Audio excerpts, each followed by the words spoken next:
Good morning everyone, स्वागत है आप सबका मेरे चैनल पर। आज हम करने जा रहे हैं केमिस्ट्री का नया chapter, some basic concepts of chemistry.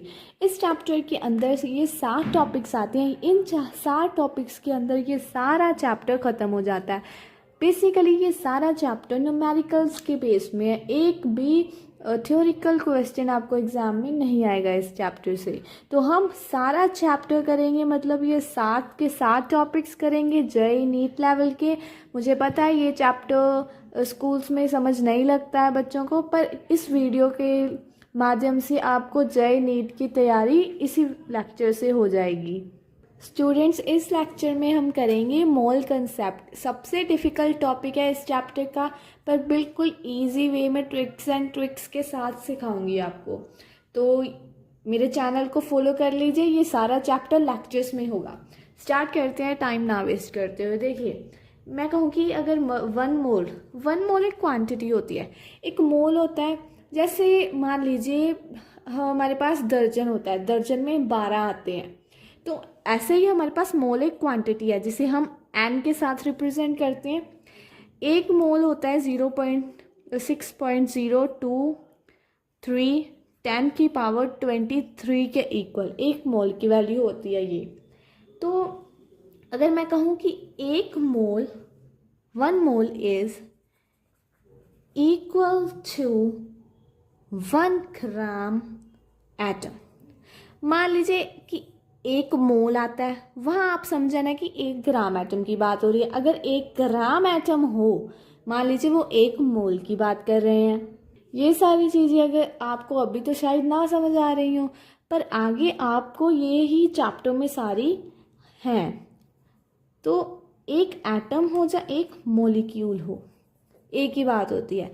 1 mole 1 gram atom या 1 ग्राम मोलिक्यूल के इक्वल होता है। तो एक मोल is equal to 2.24 litre SGP condition. तो SGP एक कंडीशन है। कंडीशन मतलब ये भी एक, जैसे मोल की ये भी एक वैल्यू है। जब भी गैस होती है तब हम SGP लेते हैं। SGP की वैल्यू क्या होती है? 2.24 लीटर एक मोल। ठीक है जी, ये सभी आगे जाकर चैप्टर में काम आएंगी। इसके अलावा एक मोल इज इक्वल टू 6.02 10 की पावर 23 मोलिक्यूल। जो मैंने अभी आपको बताया कि एक मोल की वैल्यू ही ये होती है। तो हमें मोल फाइंड करना हो, अगर मैं कहूँ कि मैंने मोल फाइंड करना है, तो मोल फाइंड करने के लिए मोल हम एन को लिखते हैं। एन हमारा मोल होता है। मोल फाइंड करने के लिए फॉर्मूला होता है गिवन मास। गिवन मास को हम W कहते हैं। गिवन मास ओवर में मोलर मास। मोलर मास को M कहते हैं।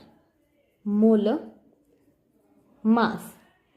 फॉर एग्जाम्पल, अगर मैं कहूँ कि आप मुझे मोलिक्यूल्स निकाल कर दीजिए H2 के, हाइड्रोजन के, ठीक है। अभी मैंने यहाँ पर इसका 4 ग्राम जो मास है वो दे दिया। अब ये मास गिवन है ना, तो मैं ऊपर लिखूँगी 4, ये गिवन मास मुझे गिवन है। पर एक्चुअल में इसका मास क्या है?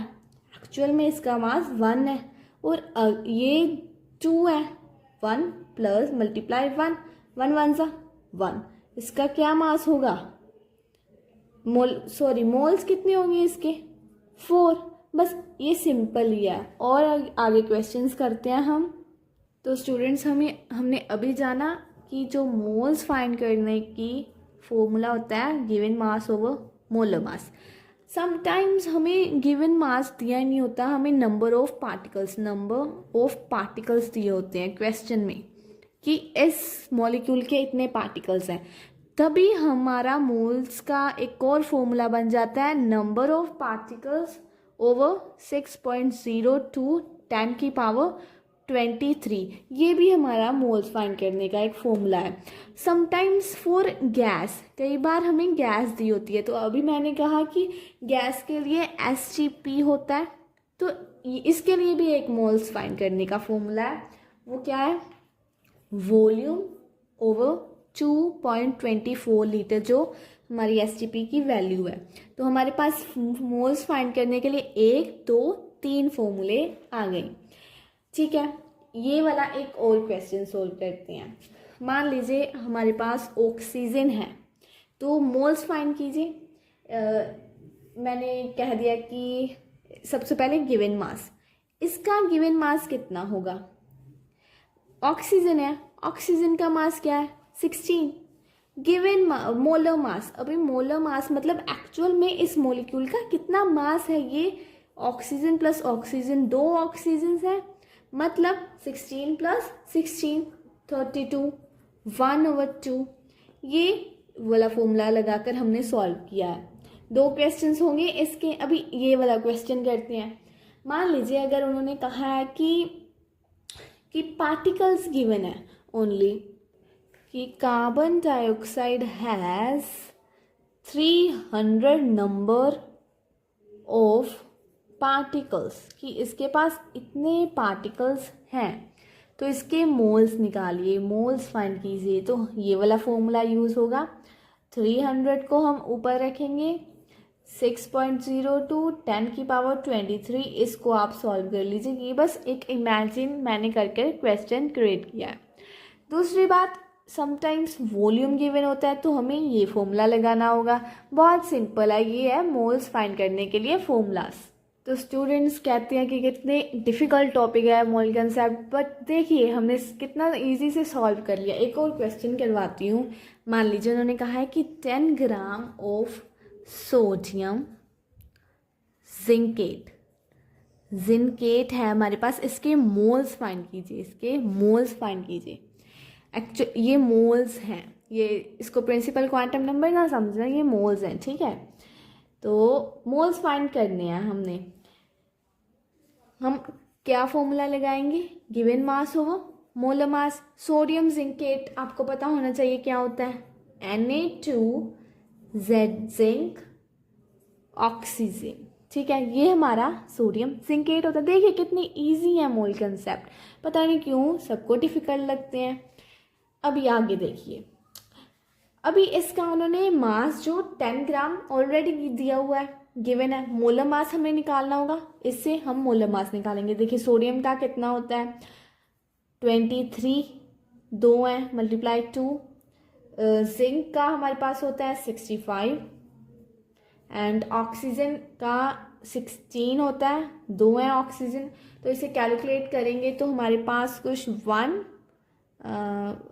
341 आएगा।